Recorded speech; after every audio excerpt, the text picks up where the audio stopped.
Attendance issues at Thomas & Associates DDS Inc.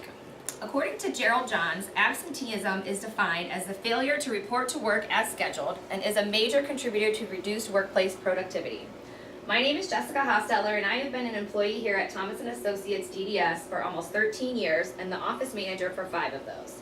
During the last 2 years, employee call-offs have increased to an average of 5 per week. In addition, there are at least 6 employees every day who do not show up on time. There are no systems in place to manage this situation. The organization wants to provide a relaxed atmosphere for its staff and feels that stringent stipulations may make for unhappy employees.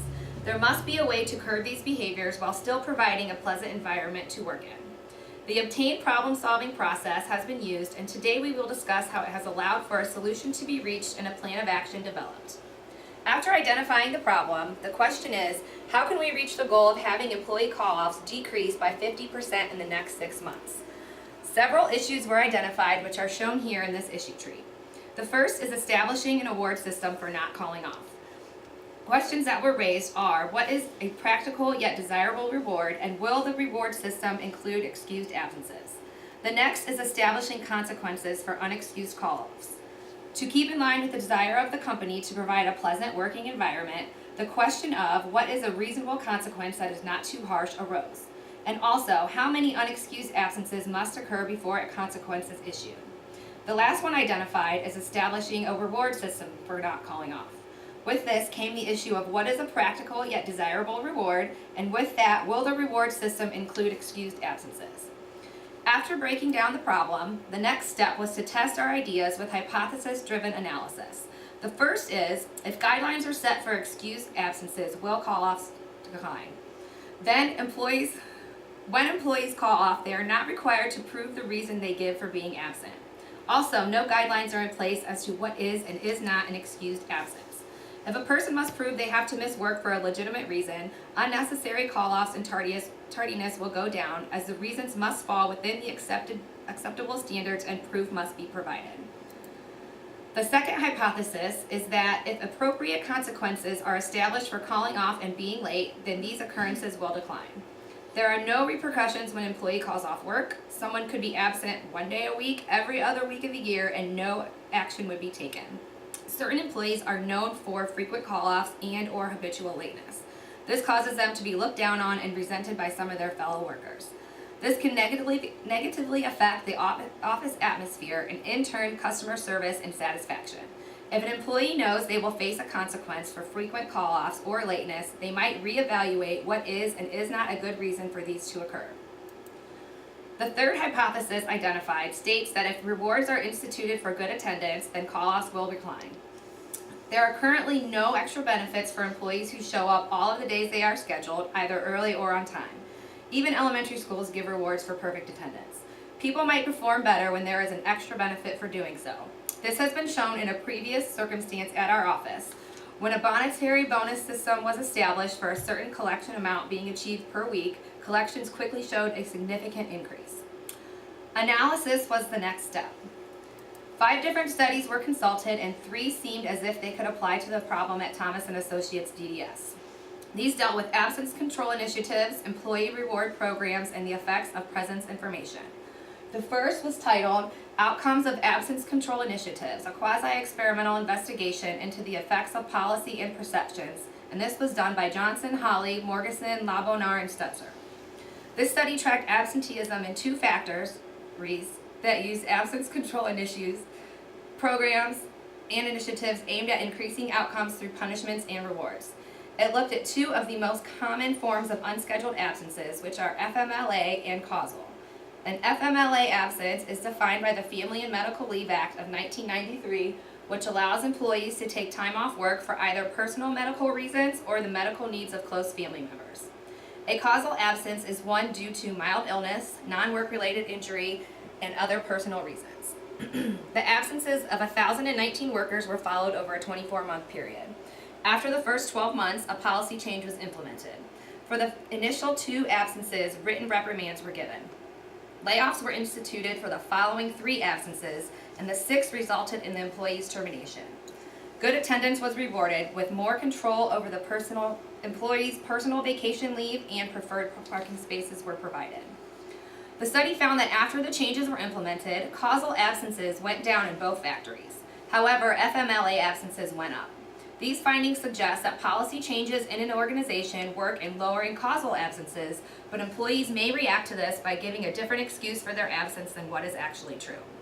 This study could help Thomas & Associates in decisions with the first and second hypotheses. These involve punishments for absenteeism and setting guidelines for excused and unexcused absences. When punishments were implemented by the plants, causal absences declined. It also showed that by breaking down absences into excused and unexcused and implementing punishments for the unexcused, those types of absences could again decline. A way that the organization could limit the rise in FMLA absences would be to require some form of documented proof that the absence was indeed in the FMLA category. The second study was titled, "The Dirty Laundry of Employee Reward Programs, Evidence from the Field." This was done by Gubler, Larkin, and Pierce. An attendance award program in an industrial laundry company is examined in this study. There were 5 plants involved, with only 1 implementing the reward program. It was found that on average, the award lowered the likelihood and level of tardiness. It also increased punctuality among the workers that were participating in the program. However, it did not lead to a habitual change in behavior. Once an employee was disqualified for the month, they usually reverted back to their previous attendance performance until the new month began and they were eligible to receive the reward again. The second hypothesis can be aided by this study. It showed that rewards can aid in attendance and punctuality in general. However, they typically do not cause a habitual change. A reward program could be developed that did not cause the employee to fall back into their previous behavior as soon as they mess up one time. The third study found was exploring the effects of enterprise instant messaging presence information on employee attendance in a distributed workforce by Bascarata and Coronios. A study was conducted over 12 months within a large organization and used presence awareness through instant messaging as a way to influence employee attendance. Employees were required to log on to the IM program as soon as they arrived to work. Presence awareness meant that everyone could see who was logged in, and this was separated into 2 categories, online and offline.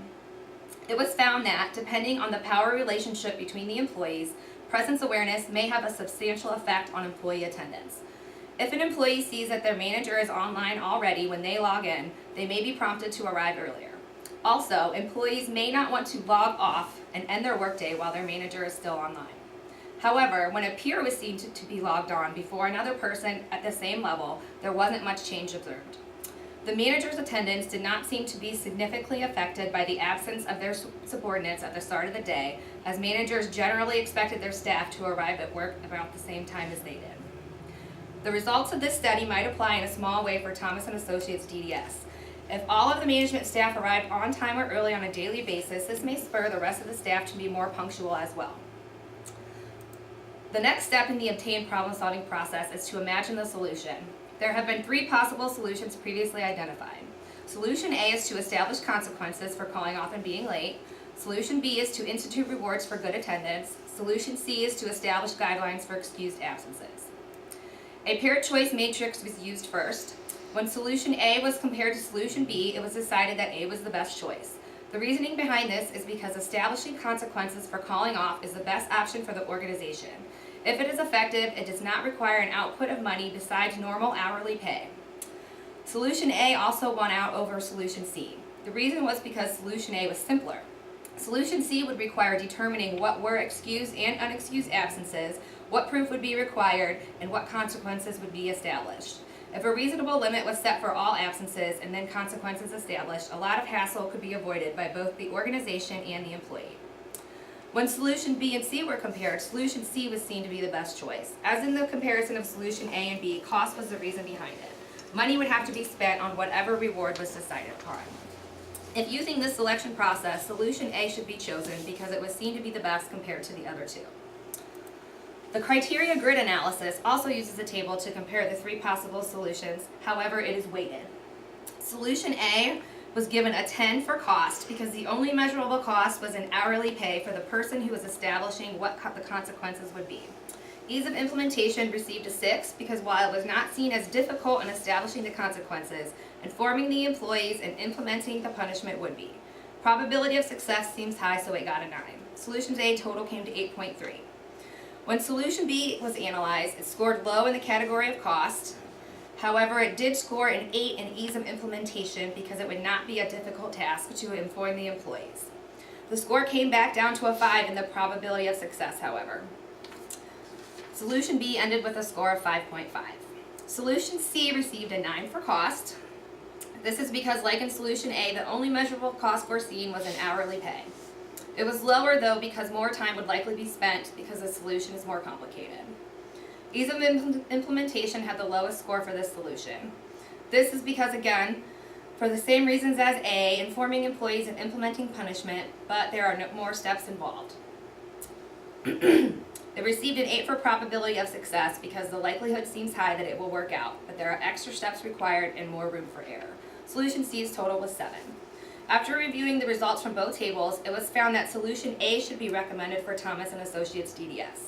In paired comparisons, it beat out Solutions B and C. It also scored the highest when analyzing weighted criteria. Solution C was not far behind, though. Combining these two seemed to be the best idea. Establishing guidelines for excused and unexcused absences and then establishing consequences makes an even better strategy for solving the problem. The final solution reached is to establish consequences for frequent, unexcused absences and tardiness that will discourage these behaviors and create more dependable, punctual employees. After identifying the solution, an action plan was made. The first step of the action plan is to present the idea of establishing consequences for these behaviors to the owner of the organization. This will be done by the office manager and the clinical manager and should only take about an hour to discuss. The goal here is that once the owner sees the scope of the problem, he will agree that something needs to be done to limit these behaviors. This will only cost the organization about an hour's pay for both of the managers. The second step of the action plan is to create guidelines regarding absences and tardiness, including amount and consequences. The office and clinical managers will be responsible, but the owner should take part as well. Time spent on this step is estimated at about 6 hours or 3 hours and 2 meetings. This means that the cost would be 6 hours of pay per manager. Step number 3 is to determine the best strategy to inform the staff of the new guidelines. Again, all 3 major stakeholders will be the decision maker for this situation. This should only take about half an hour to determine, as there are only a few ways to handle it and the size of the office is not overly large. Therefore, this step will only cost the organization about half an hour of pay for both of the managers. The final step is to inform the staff of the new guidelines. The owner will not be involved in this step, so it will be the responsibility of the office and clinical managers. Again, since it is not a large organization, it should not take long. If all the employees are addressed at once, they should be able to cover all the points in about half an hour. The cost of the organization would be half an hour of pay for every employee. The action plan is aimed at helping reach the goal of lowering absences and tardiness by 50% in the next 6 months. It is estimated to only take 8 hours to implement. Cost for the organization will be about 8 hours of pay per manager and a half hour pay for the rest of the staff. If it works, it will be a time and cost efficient solution to the problem. Jonna just passed out copies of the action plan so that we can all be on the same page throughout the process. Today I've discussed with you the attendance problem at Thomas & Associates DDS, Inc. and how the obtained problem-solving process was used to find a solution and develop an action plan. The increase in call-offs to an average of 5 per week and the large amount of people who do not show up on time on a daily basis is an issue that needs to be addressed. I hope that we can all work together to get this situation under control while still providing a good working environment for the staff. Are there any questions at this time? Okay, great.